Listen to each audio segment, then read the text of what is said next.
Broadcasting the information the mainstream media won't touch. This is The Richie Allen Show in association with DavidIke.com. I mentioned earlier on in the programme the Irish Times. Today's edition of the Irish Times, Paul Cullen writing, the headline, almost 650 girls needed medical intervention after the HPV vaccine. I mentioned this earlier. 650 girls reported requiring medical intervention or treatment after receiving HPV vaccine. That's according to data collected by Ireland's Medicines Watchdog. That's the Health Products Regulatory Authority, which received nearly 1,100 reports of adverse reactions and events associated with the use of the vaccine.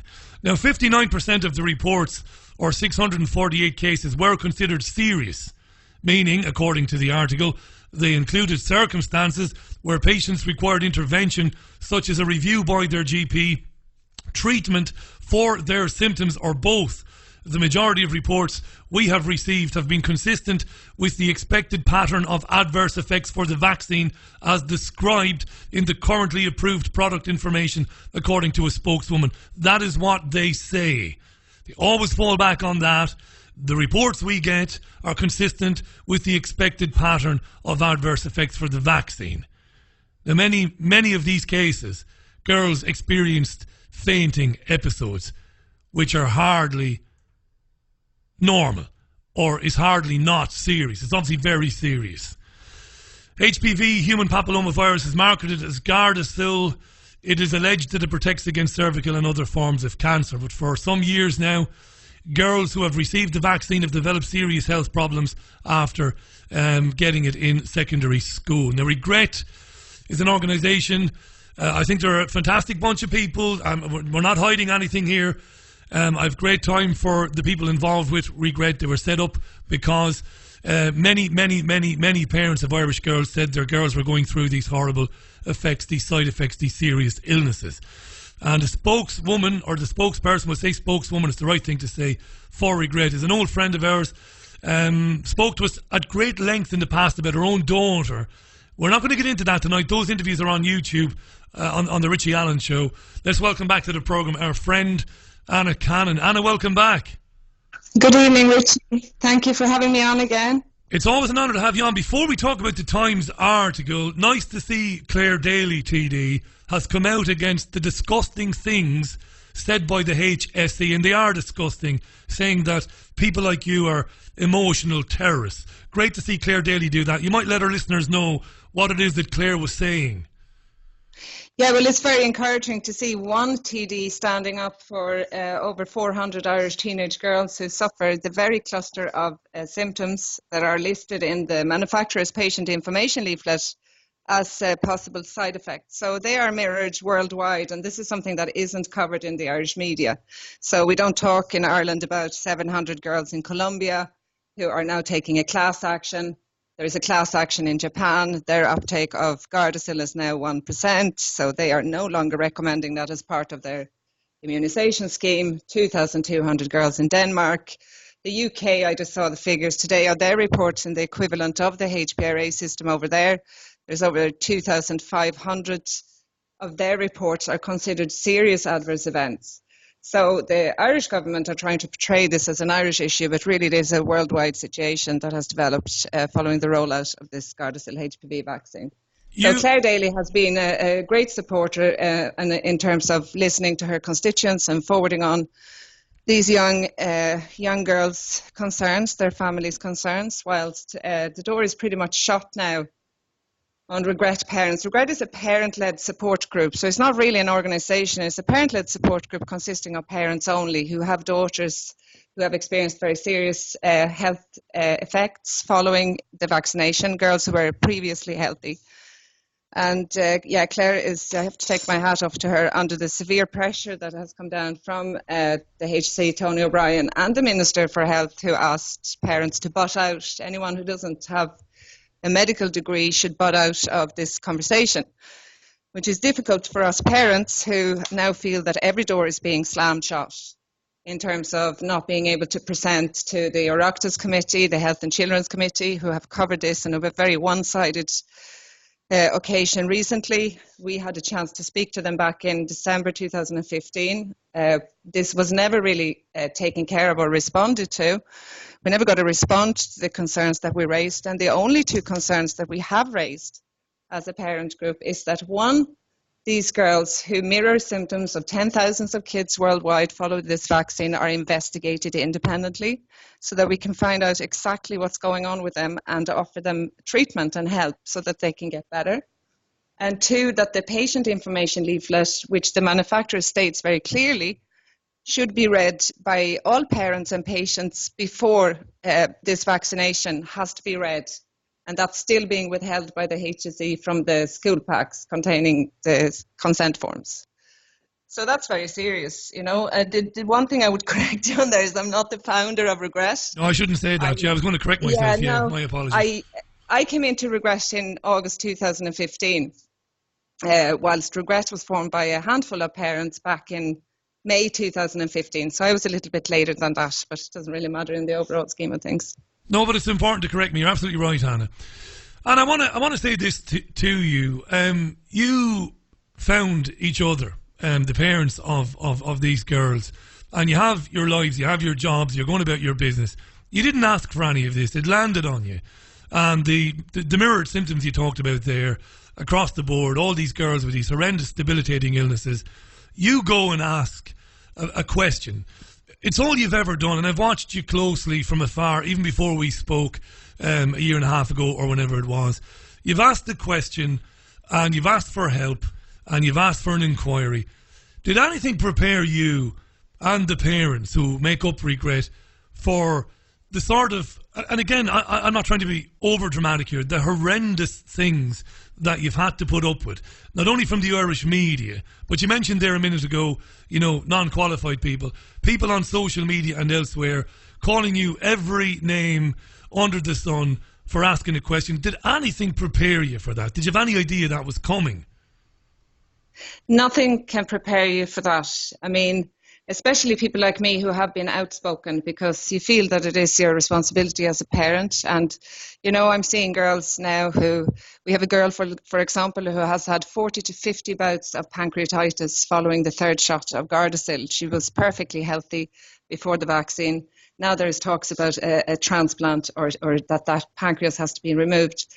There is a life limit on those occasions, and it's very, very serious. We have other girls who have seizures ongoing and who are damaging their head as they land in pavements, streets, taken in and out by ambulances during school hours. You know, obviously you're trying to get your child to school if there is any possibility, because the mental effect of being chronically ill and losing all your friendships and not being able to stay in touch with, you know, some kind of social side of your life is very difficult. So these are life-threatening situations. So these are situations that will result in either one of them with brain damage, or the other one could be potentially fatal. So you feel that it is your absolute responsibility to speak out. So when you do speak out, I mean, even my own case has been horrendous. I'm quite nervous doing the interview today because I've been absolutely slaughtered in the media to the extent that, I mean, this week alone, I've been called a predator, a murderer, I have blood on my hands, a vax-tard, a flat earther,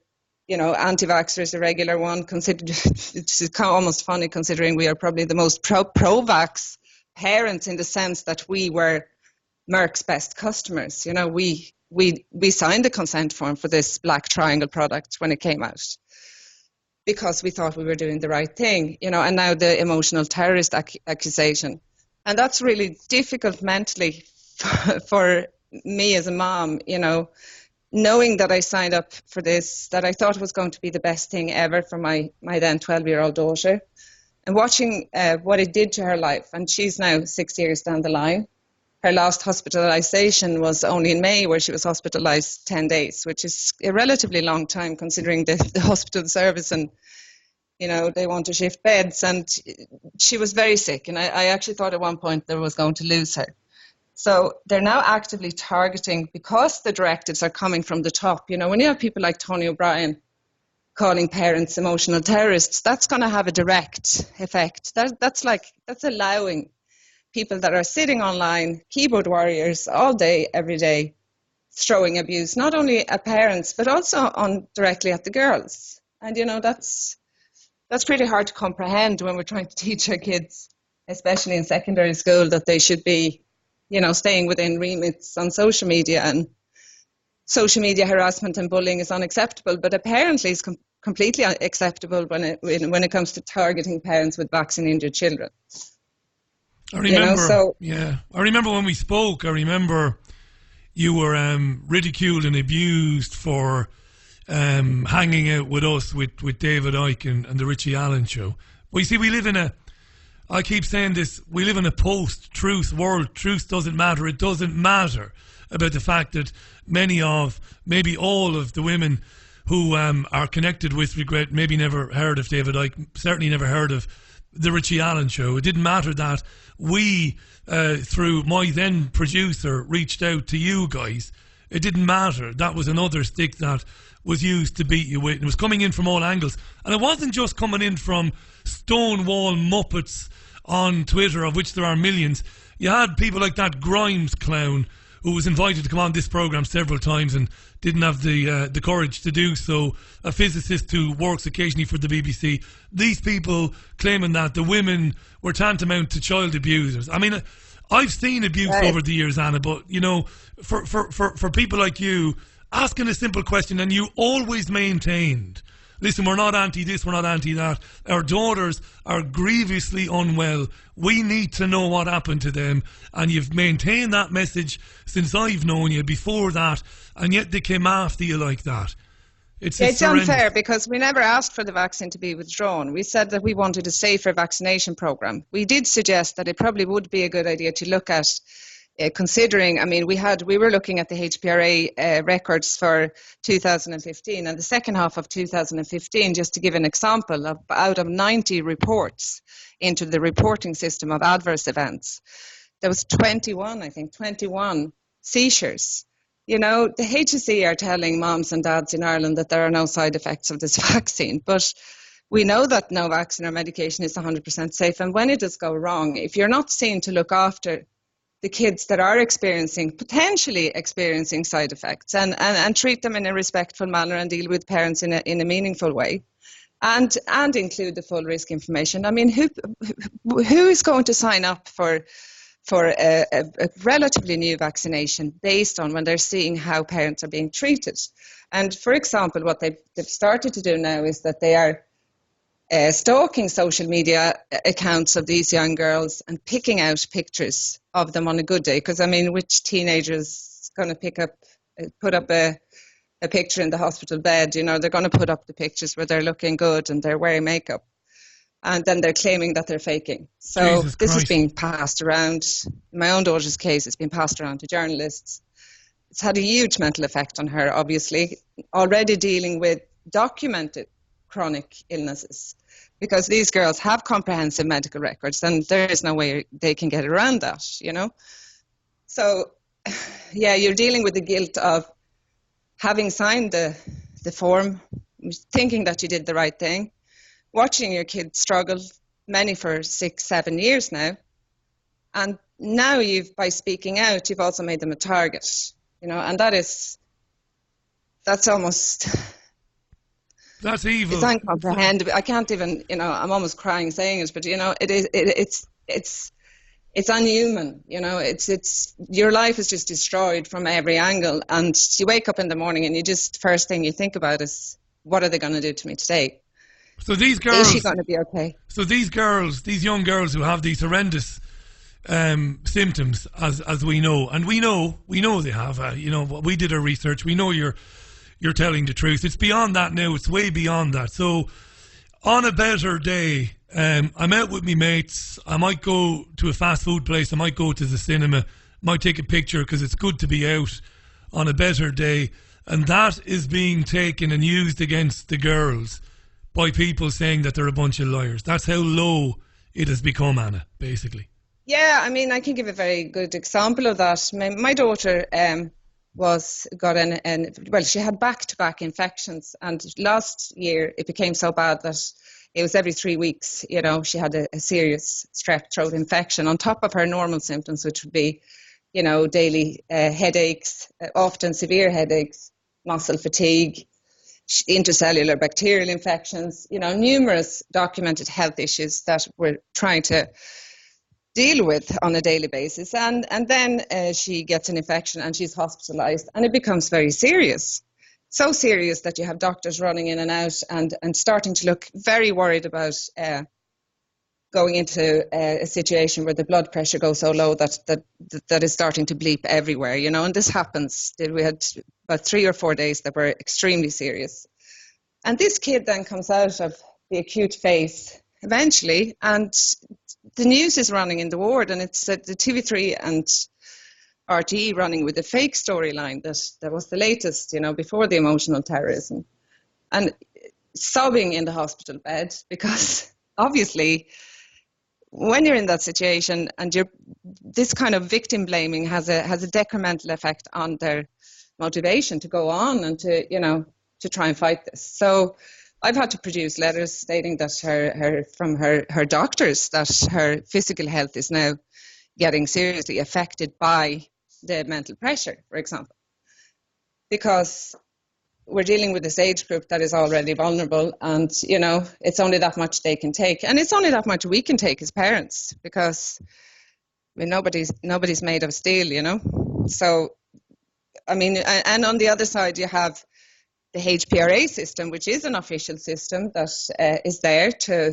look at adverse events, and there's 354 cases that they stated on prime time back in November have been unresolved. They're not resolved. So clearly, there's 354 cases in November of last year that were not resolved on that system.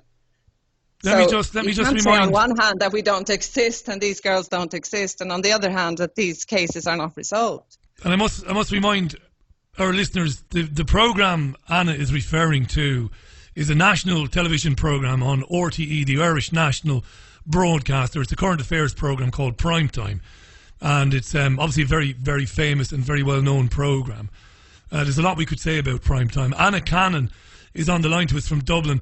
Regret.ie, if you do happen to be listening to this in Ireland and you're affected by this in any way, there's a lot of information on regret.ie and contact details there as well. We thought, and on Facebook, of course, and I must get the Facebook link now, which I'll do in a second and tweet it out. So Paul Cullen's article today saying that 650 girls reporting a medical intervention requiring one, 59% of those were considered serious.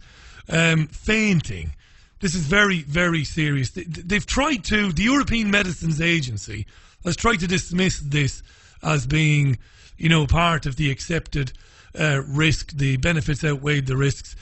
I think this is a very positive article, this coming out today. What do you think of it? I mean, I know on the one hand they're saying these things happen, but it doesn't really matter because these are the accepted risks. But it's still out there that so many girls had this terrible fainting episode after receiving the dose. What do you think, Anna?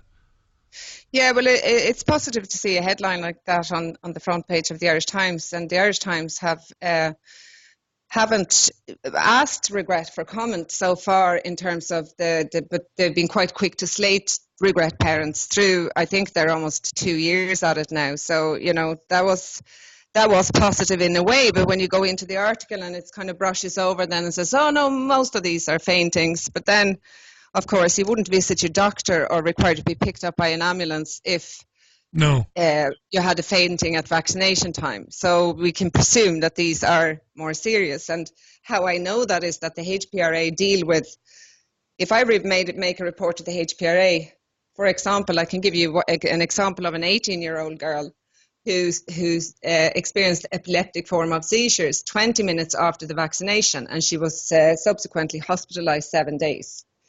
That was converted by the HPRA in preferred terms to convulsion. So that's the only word that you will find on the HPRA database. So then we have another 2 girls in the group who had reported nausea, ongoing nausea, which obviously would affect their appetite.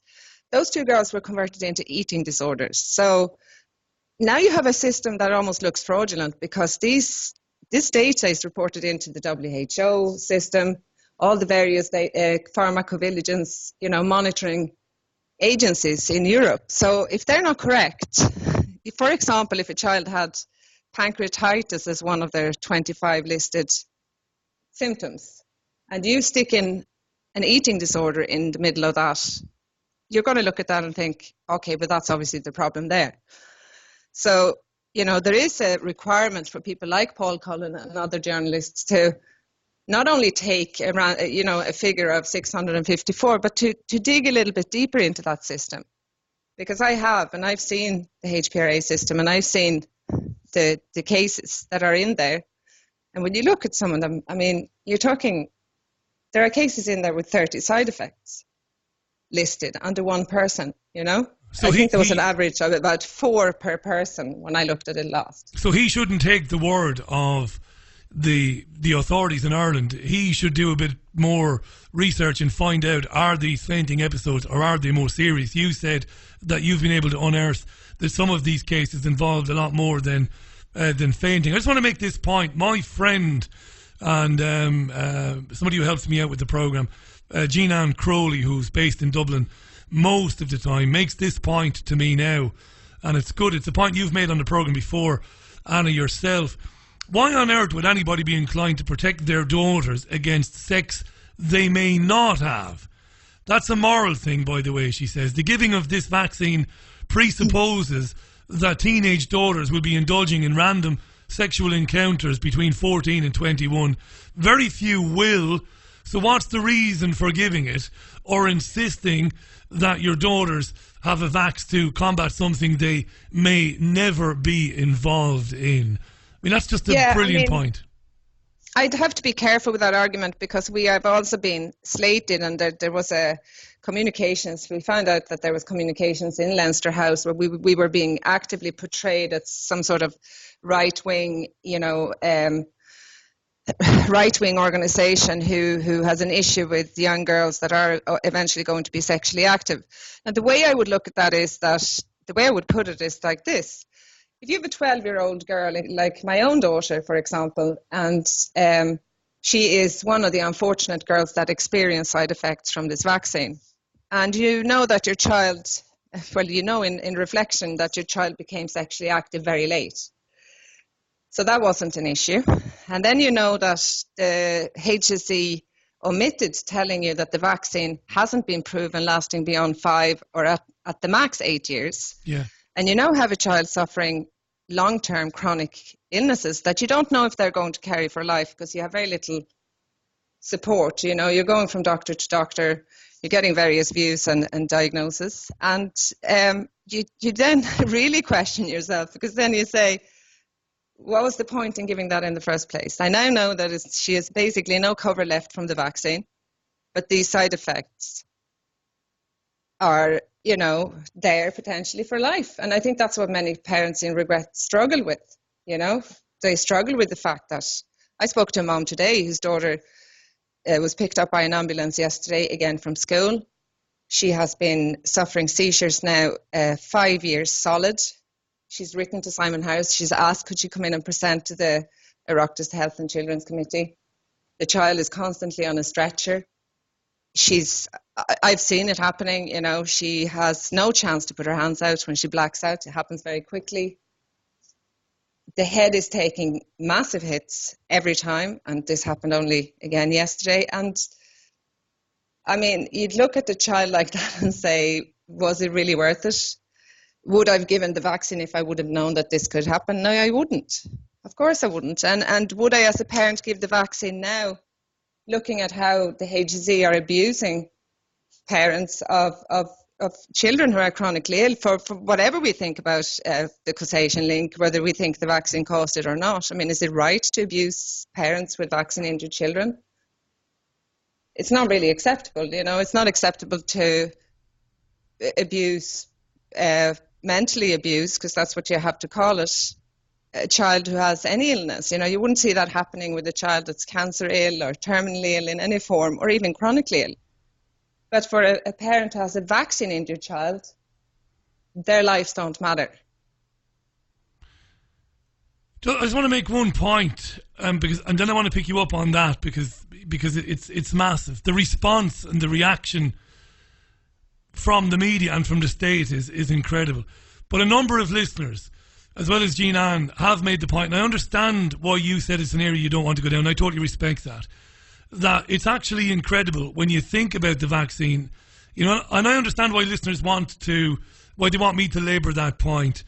You know, the whole idea of it is ultimately to protect adolescent children from sex, from indiscriminate, you know, sexual behaviour. It's quite crazy. And I spent a Sunday View programme last year when I did my own research into the statistics in Ireland and found that, you know, a girl in the Republic of Ireland has more chance of getting hit by a falling piano from a helicopter and dying than she does of dying from cervical cancer.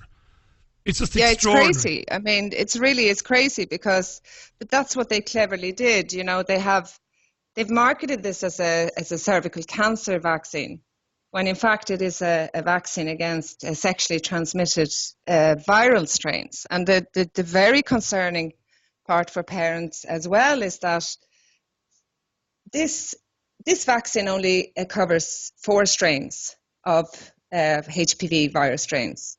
2 of those are potentially cancerous, but 90% plus of those would be cleared by a healthy immune system anyway. It's like it's part of the system's normal flora.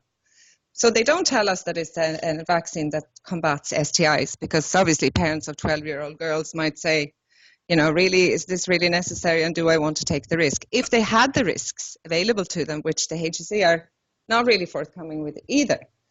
So, you know, these viral strains have the possibility of mutating. So that's called type replacement. What that means is you create a void now where you protect against 2 cancerous strains, but not all. So that means that other strains have the potential to become more aggressive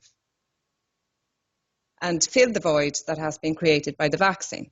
So this is another huge concern for parents, where your girl is now potentially at a higher risk of contracting more serious strains. So, you know, as a parent, when you research this, and I obviously do a lot of research, it's extremely difficult because I'm sitting here researching this from credible sources. Obviously, there is a lot of peer-reviewed information out there now as well. And yet, I have to relay this to other parents, but it has a direct effect on my own daughter. So that's pretty heartbreaking, you know, to learn all these things that can potentially happen to your previously perfectly healthy, sporty child who is now experiencing all these issues, and potentially with an affected, because a lot of these girls now have either weakened immune systems or affected immune systems that are over-responding or under-responding, and that means that they are going to experience problems when, you know, if they were unfortunate and they had, for example, leukemia or, you know, even contracting shingles in the future and their immune system is hit, this could have a huge effect on them. Or in my own daughter's case, in her last hospital stay, where an infection that should have been very easy for the body to handle became life-threatening. There's a load of questions on this about where do you, where do you get help in terms of moving this on? And we'll come to that in a minute. It's 27 minutes to the top of the hour. Tuesday's Richie Allen Show, broadcast in association with DavidIke.com. We're live on Fab Radio 2 here in this great city of Manchester, live on TuneIn Radio as well. A lot of people making the point, and we're going to move on from it because I've asked Anna and she's answered it, and I respect her answer, that it is an absolutely insane vaccine when the vaccine was manufactured to protect against the virus that the girl could only get if she was to be having indiscriminate sex with strangers. A number of you making that point. I agree with you wholeheartedly. We've talked about that. We're going to move on from that now. It's regret.ie if you're in the Republic of Ireland or anywhere else, even if you're in the UK and you want information on this, because this will be affecting people here in the UK. We spoke today for about 45 to 50 minutes, Anna, and I've only known you through the programme. I won't pretend to know you personally, but I felt dreadful after the conversation today, because I felt that you're representing the other families when you do programs like this. You seem lost, and I wonder, and listeners are asking me to ask you, where can you go? Who's going to help you take this on? What authority or what figure in authority, what medical man or woman is going to help you take this on? Because basically you kind of hinted to me today, privately and on the programme tonight, that it's kind of just been locked down in Ireland. Nobody wants to know. The health authorities don't want to know. The media don't want to know. What do you do from here about this? Where do you go? Yeah, it's a very good question, because Regret has been very respectful in how we've communicated with the world. And, you know, we feel that we, as parents, we've jumped through all the hoops now. We've tried to communicate with our public representatives as their constituents. We have tried to give our side to the story to the media. It's been on a complete lockdown the last 12 months. I mean, basically, the questions that the media need to start asking is what's happening worldwide, you know? Why is the Irish media not telling us about 700 girls in Colombia in a class action? And why are they not talking about the EMA complaint, the Cochrane complaint to the EMA, where they questioned the entire process of how that investigation was conducted? And, you know, why are they not asking the HSE why they are willfully withholding the patient information leaflet from the school packs?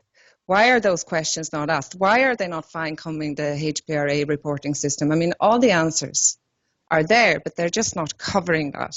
Instead, they're going right at the Regret group, portraying us as some sort of shady organisation, you know, and obviously the anti-vax, which is a word that I had actually never heard before I came into this process, and I find it very derogatory in general, because, you know, we have the right to question decisions that have a huge impact at our children, you know, and especially with the informed consent. So where do we go from here? I feel that we are all quite lost, and we're all... It's very difficult to see how you can... I mean, we tried the pleading and the communicating and the discussing and the putting pressure on our individual TDs to raise their voice, and some of them, in fairness, have. Now that door has been shut also. So I do feel that a lot of families now will progress into looking at legal action, because it's probably the only way. It's probably the only way that parents can secure some sort of future for their daughters that may not be able to ever hold on a job, you know, or that may have their fertility affected and need IVF in the future. The kids that did lose out on their entire second level education, you know, we have girls that never went back to school, that are lying in their house for 4 years now. And then we have girls who have been able to hold on to their education, but it's on a week-to-week basis. And, you know, they would tell us that they just don't know when it's going to happen and how it's going to happen. They don't know how the next hour is going to be. They don't know if they're going to be able to sit a lecture that day, or if they're going to be out for 3 days. So, yeah. Can I mention something that's really important? You and I spoke about this earlier on today.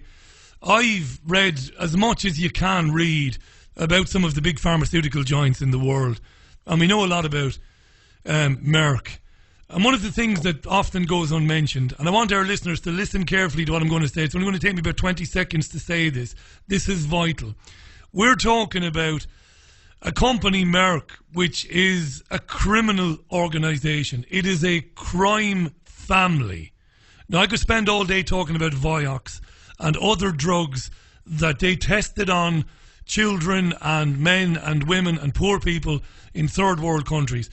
They tested Gardasil in India, and they did that without the consent of the children, the street children they tested it on. Children died there. Children given this poisonous, toxic crap, because that's what it is, died in that country. This is widely reported back at the turn of 2015, late 2014, early 2015. This company has a history of testing drugs on the poorest people in the world and killing them while doing it, and paying fines that amount to nothing when you think of what their balance sheet looks like and the revenue that they generate. Who in the name of Christ would take the word of a criminal cartel over what looks like now thousands and thousands of children and their families worldwide? That's what you're dealing with. I'm not saying this for dramatic effect or to big myself up. This is a crime family. Who does that? Who gets children in India with nothing and sticks them with that shit and kills them doing it? Who does that? And you want to believe these people over Anna Cannon and the 700 families in Colombia and the families in Denmark and the families in Spain? It's sickening. Yeah, it's interesting that you mentioned Spain, because there was a court case in Spain not long ago where they always say that it has never been proven anywhere in the world that there was a serious side effect. But a young girl of 13, I think, died following the second dose of this vaccination, the HPV vaccination, and her family was awarded a settlement in court, in the Spanish courts, where they judged that this vaccine had absolutely contributed to her death, because she also suffered from asthma. And we have learned now from the HPRA statement on prime time as well that where they said that asthma has contributed to anaphylactic reactions. Anaphylactic reaction is a life-threatening reaction. So, you know, that's another very valid fact that is withheld from parents signing up for this vaccine. And worse than that, we now have the HSE writing to schools every term, instructing principals only to distribute HSE-approved materials to their parents. So this means no patient information leaflet, including all the risks. So that goes out regularly. And now they've added a new paragraph where they say that any indemnity issues that arise from this will be dealt with by the HSE. So that indicates that there could be, you know, a liability. I hope we've not lost Anna. Are you there, Anna? The call might have dropped out momentarily. It's 19 minutes to the top of the hour. Are you back? She's not. We'll give her a chance to come back. Tell you what we'll do. We'll take a very quick break, and hopefully on the other side of that, we'll be reconnected with Anna Cannon. Back in a minute. Is your mind full of ideas, yet you struggle to put them down on paper? Characters with no home, unfinished concepts that you always wanted to finalise, yet lacked knowledge and drive to complete? The creative writing course from Creative Imaginings may be the long-awaited answer, designed to help you finish your masterpiece with better language techniques, detailed study of the character, plotted suspense chain, and valuable information to get published. Don't delay your creation. Sign up today. Email Sue on nassusproductions@gmail.com.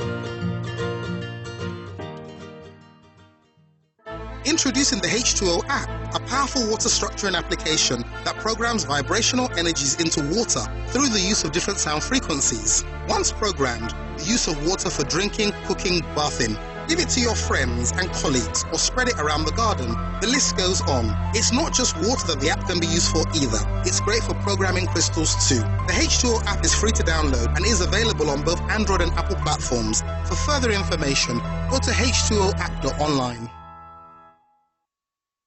Have you lost access to important data from a computer hard drive, mobile phone, or other storage device? Maybe you have a broken hard drive containing years of information, or a smartphone that no longer works from which you'd like the pictures, movies, and chats recovered.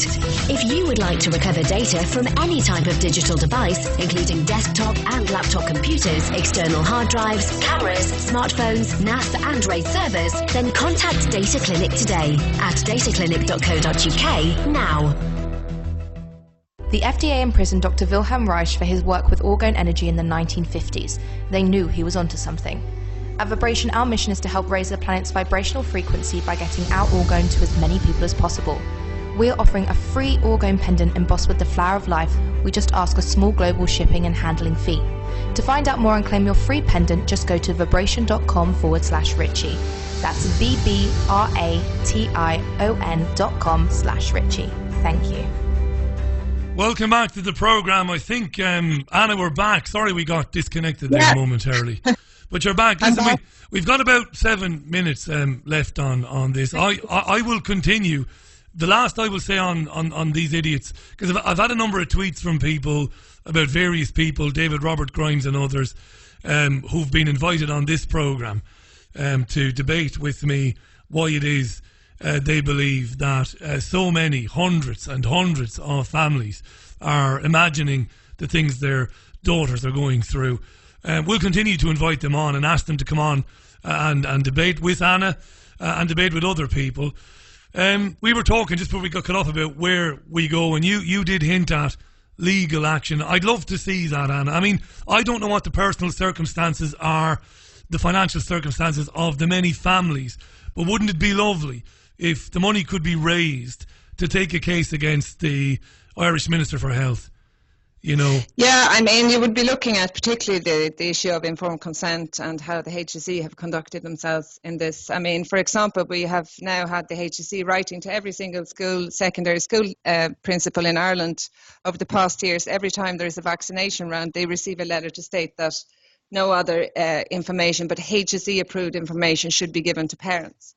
And now they have included a paragraph where they're saying that any indemnity issues should be forwarded by the schools to the HSE. So I mean, there's a liability issue there for the schools, obviously, as well, because they are also forwarding on incorrect information. They're forwarding on information that is not fulfilling the legal rights for informed consent. So there is no full risk information included, and the manufacturers do state that this must be read. The patient information leaflet must be read before the vaccination. And now they've gone as far as, I actually only found out after I called today, Richie, that the HSE have now taken it upon themselves to write to all pharmacies in Ireland. And I've just skimmed through it. It includes intro letters, posters to put in the windows, brochures to hand out. And in this, they say that all first years should receive the vaccine. And then they go on to say in paragraph 4, I think in the letter, they state that there is evidence that known health professionals opinions can lead to an increased uptake. We would be grateful if your pharmacist would promote the vaccine. I mean, that's almost leaning towards coercion at this stage. It is, of course, yeah. Yeah. You know, we've had a couple of pharmacists contacting us saying, this is actually getting out of hand. You have to question why. Why are they pushing so hard on the uptake rates? And more so, how are the HSE justifying leaving 400, I'd say it's closer to 450 girls now, Irish girls, in this state? How can they leave this group of girls without an investigation and at the same time discredit them? I mean, wouldn't the easiest thing be to investigate them, to find out exactly what's going on? Wouldn't that be the easiest way to settle this once and for all? Yeah, they would have rushed to do that. I mean, I remember the Irish Health Ministry itself, the department, was summoned to a meeting by the World Health Organization, and I mentioned at the very top of the programme how the WHO is staffed with people who used to represent or work for the pharmaceutical companies, you know, executive positions in the pharmaceutical companies. They end up working at the World Health Organization. It's incredible. It's beyond revolving door. And to think that the Irish Health Ministry could be threatened by the World Health Organization, you know, demanding, why are you not selling as much of this? Anna, we've done programmes here about how foreign aid, I mean, we talk all the time about foreign aid here. There are thousands of people on the streets of this country homeless, not because they're drug addicts or anything else. There's nothing wrong. I have great sympathy with people addicted to drugs, but people who are on the streets because economically they can't survive. And yet we give millions and millions and millions in foreign aid. And again, just a cursory little bit of research and you will find the aid doesn't reach third world countries in the form of seeds, bread, milk, clothes, whatever. It comes to them in the form of medicines and, you've guessed it, Anna, vaccinations. Yeah, I mean, it's very absurd when I often think about this. I mean, how do you get 10,000? I mean, it's over 50,000 reports on the US reporting system now. There's over 72,000 reports on the European Vigibase reporting system. And then you have Ireland, obviously, with our own 1,100 reported, and 354 of those, as it stood in November, were unresolved. And now they've taken that column out. So parents and public no longer have access to see whether cases have been resolved or unresolved. So that's very strange as well that the HPRA have now hidden that column.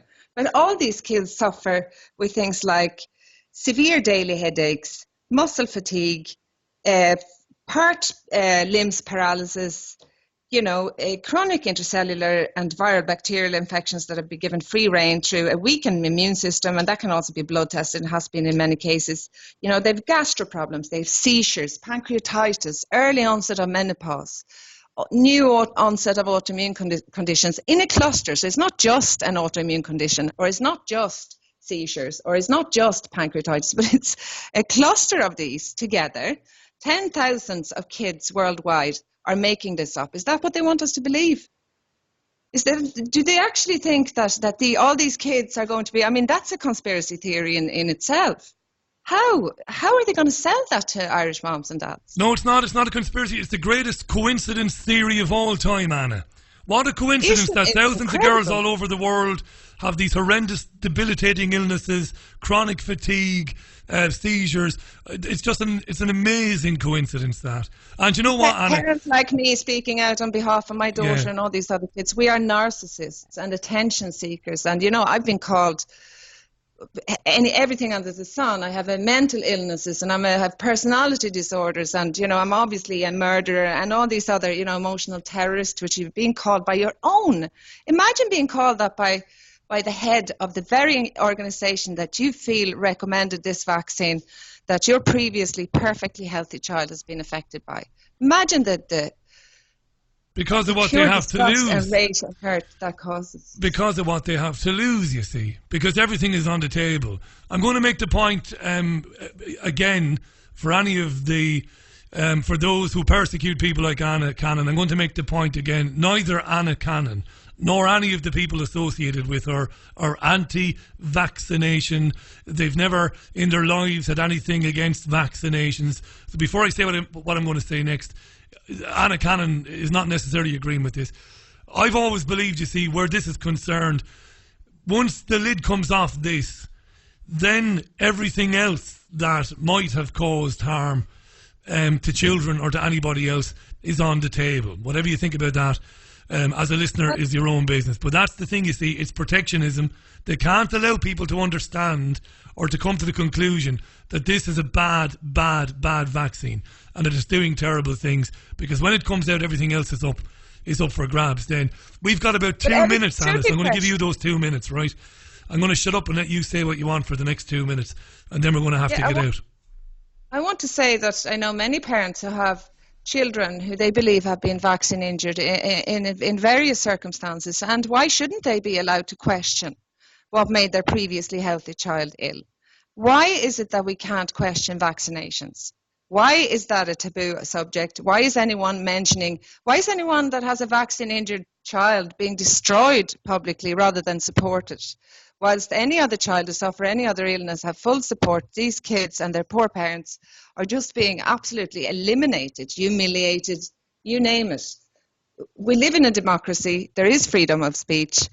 In our case, we have 450 now teenage girls who will need help. They need help and treatment, because if they don't, their conditions are getting more chronic and they'll be much harder to resolve another 5 years down the line. Plus the mental effect on these girls is enormous.